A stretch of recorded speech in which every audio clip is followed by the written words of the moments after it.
Hi everyone.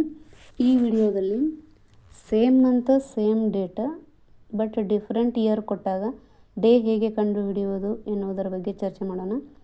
Question: ಜನವರಿ 5, 1992 ಶನಿವಾರ ಆದರೆ ಜನವರಿ 5, 1997 ಯಾವ ದಿನ ಆಗಿರುತ್ತದೆ? ಸೊಲ್ಯೂಷನ್: 97 - 92. 1997 - 1992 ಆದರೂ ಮಾಡ್ಬೋದು, ಅಥವಾ 97 - 92 ಮಾಡಿದಾಗ ಏಜ್ ಗ್ಯಾಪ್ 5 ಬರುತ್ತೆ.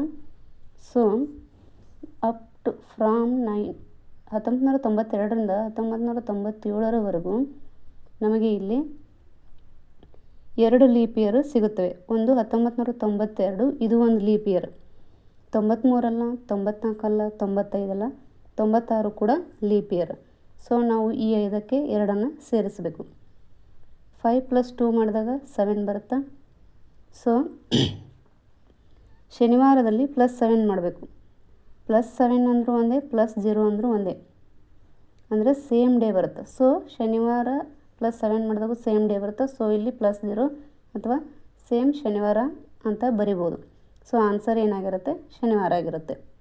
ಅಂದರೆ ಜನವರಿ 5, 1992 ಶನಿವಾರ ಆದರೆ ಜನವರಿ 5, 1997 ಯಾವ ದಿನ ಆಗಿರುತ್ತೆ ಅಂದರೆ, ಕೊಟ್ಟಂಥ ಈ 2 ವರ್ಷಗಳಲ್ಲಿ ಗ್ಯಾಪ್ ಎಷ್ಟಿದೆ ಅನ್ನೋದನ್ನು ಮೊದಲು ತಿಳಿದುಕೊಳ್ಬೇಕು. 97ರಲ್ಲಿ 92 ಕಳೆದ್ರೆ 5 ಆಯಿತು, ಮತ್ತು 92ರಿಂದ 97ರವರೆಗೆ 2 ಲೀಪ್ ಇಯರ್ ಬರ್ತಾವೆ. ಸೊ 5ಕ್ಕೆ 2 ಸೇರಿಸಿದ್ದೀವಿ. ಆಮೇಲೆ ಶನಿವಾರಕ್ಕೆ 7 5ಕ್ಕೆ 2 ಸೇರಿಸಿದಾಗ 7 ಬರುತ್ತೆ. ಸೊ ಶನಿವಾರಕ್ಕೆ +7 ಡೇಸ್ ಆ್ಯಡ್ ಮಾಡಿದಾಗ ಸೇಮ್ ಡೇ ಬರುತ್ತೆ. ಸೊ ಆನ್ಸರ್ ಏನಾಗಿರುತ್ತೆ? ಶನಿವಾರ ಆಗಿರುತ್ತೆ. ಇದು ಒಂದು ಮೆಥಡ್. ಅದೇ ರೀತಿಯಾಗಿ ಎರಡನೇ ಮೆಥಡ್ ಏನಂದ್ರೆ, ಜನವರಿ 5, 1992 ಶನಿವಾರ ಆಗಿದೆ. 1993 ಏನಾಗಿರುತ್ತೆ ಅಂದರೆ 92 ಲೀಪ್ ಇಯರ್, ಅಧಿಕ ವರ್ಷ. ಸೊ ನೆಕ್ಸ್ಟ್ ಇಯರ್ಗೆ ನಾವು +2 ಮಾಡಬೇಕಾಗುತ್ತೆ ಇಲ್ಲಿ. ಅಂದರೆ ಒಂದು ಲೀಪ್ ಇಯರ್ ಕೊಟ್ಟು ಮುಂದಿನ ವರ್ಷದ ದಿನ ಕೇಳಿದಾಗ ನಾವು ಇಲ್ಲಿ +2 ಮಾಡಬೇಕು. ಸೊ ಶನಿವಾರ ನಂತರ ರವಿವಾರ, ರವಿವಾರ ನಂತರ ಸೋಮವಾರ, ಇಲ್ಲಿ +2 ಮಾಡಿದ್ವಿ. ಅದೇ ರೀತಿಗೆ 93, 94, 95 ಇವೆಲ್ಲ ನಾನ್ ಲೀಪ್ ಇಯರ್. ಸೊ ಇಲ್ಲಿ +1 ಮಾತ್ರ ಮಾಡಬೇಕು. ಸೋಮವಾರ, ಮಂಗಳವಾರ, ಬುಧವಾರ ಆಯಿತು. ಅದೇ ರೀತಿಯಾಗಿ 96 ಇದೇನಾಗುತ್ತೆ? ಇದು ಲೀಪ್ ಇಯರ್ ಆಗುತ್ತೆ. ಸೊ ಇಲ್ಲಿ ಬುಧವಾರ ಆದ ನಂತರ ಇಲ್ಲಿ ಗುರುವಾರ ಬಂದಿದೆ. 96 ಗುರುವಾರ ಇದೆ, ಇದು ಲೀಪ್ ಇಯರ್ ಇದೆ. ಸೊ ನೆಕ್ಸ್ಟ್ ಮುಂದಿನ ವರ್ಷ ನಾವು ಏನು ಮಾಡಬೇಕಂದ್ರೆ ಅಲ್ಲಿ +2 ಮಾಡಬೇಕಾಗುತ್ತೆ. ಲೀಪ್ ಇಯರ್ ಇದ್ದಾಗ ಮುಂದಿನ ವರ್ಷದಲ್ಲಿ +2 ಮಾಡಬೇಕು. ನಾನ್ ಲೀಪ್ ಇಯರ್ ಇದ್ದಾಗ ಮುಂದಿನ ವರ್ಷದಲ್ಲಿ +1 ಮಾಡಬೇಕು. ಸೊ ಇದು 1996 ಅಧಿಕ ವರ್ಷ ಲೀಪ್ ಇಯರ್. ಸೊ ಇಲ್ಲಿ ಗುರುವಾರಕ್ಕೆ +2 ಮಾಡಿದಾಗ ಶನಿವಾರ ಬರುತ್ತೆ. ಸೊ ಆನ್ಸರ್ ಏನಾಗಿರುತ್ತೆ? ಶನಿವಾರ ಆಗಿರುತ್ತೆ.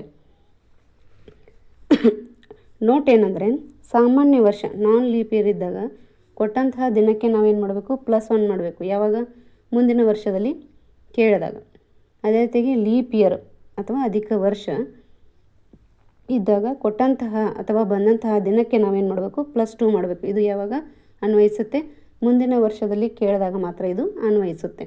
ಲೀಪ್ ಇಯರ್ ಇದ್ದಾಗ +2 ಮಾಡಬೇಕು, ನಾನ್ ಲೀಪ್ ಇಯರ್ ಇದ್ದಾಗ +1 ಮಾಡಬೇಕು. ಇದು ಮುಂದಿನ ವರ್ಷದಲ್ಲಿ ಕೇಳಿದಾಗ.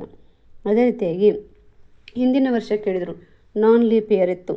ಹಿಂದಿನ ವರ್ಷ ಕೇಳಿದಾಗ ಆವಾಗ ನಾವೇನು ಮಾಡಬೇಕು? -2 ಮಾಡಬೇಕು. ಆವಾಗ ಸೇಮ್ ಮಂತ್ ಸೇಮ್ ಡೇಟ್ ಕೊಟ್ಟಿರಬೇಕು. ಸೇಮ್ ಮಂತ್ ಸೇಮ್ ಡೇಟ್ ಕೊಟ್ಟಿರಬೇಕು, ಬಟ್ ಡಿಫ್ರೆಂಟ್ ಇಯರ್ ಇರುತ್ತೆ. ನಾನ್ ಲೀಪ್ ಇಯರ್ ಇರುತ್ತೆ. ಆವಾಗ ಹಿಂದಿನ ವರ್ಷದಲ್ಲಿ ಏನು ಮಾಡಬೇಕು? ಕೇಳಿದಾಗ ನಾವು -2 ಮಾಡಬೇಕು. ಲೀಪ್ ಇಯರ್ ಇದ್ದಾಗ ಹಿಂದಿನ ವರ್ಷ ಕೇಳಿದಾಗ ನಾವು -1 ಮಾಡಬೇಕು. ಇದನ್ನು ನಾವು ಸಾಕಷ್ಟು ಸಾರಿ ನೋಡಿದಾಗ ಪ್ರಾಕ್ಟೀಸ್ ಮಾಡ್ತಾ ಇದೆಲ್ಲದರ ಬಗ್ಗೆ ನಮಗೆ ಕಂಪ್ಲೀಟಾಗಿ ಒಂದು ವಿಷನ್ ಸಿಗುತ್ತೆ ಅಂತಲೇ ಹೇಳ್ಬೋದು. ಅದೇ ರೀತಿಯಾಗಿ ಸ್ಕ್ರೀನ್ಶಾಟ್ ತೊಗೊಳ್ಳಿ, ಪ್ರಾಕ್ಟೀಸ್ ಮಾಡಿ. ಇದೇ ರೀತಿಯ ಇನ್ನಷ್ಟು ವಿಡಿಯೋಗಳಿಗಾಗಿ ನನ್ನ ಚಾನಲನ್ನು ಲೈಕ್, ಶೇರ್ ಆ್ಯಂಡ್ ಸಬ್ಸ್ಕ್ರೈಬ್ ಮಾಡಿ. Thank you.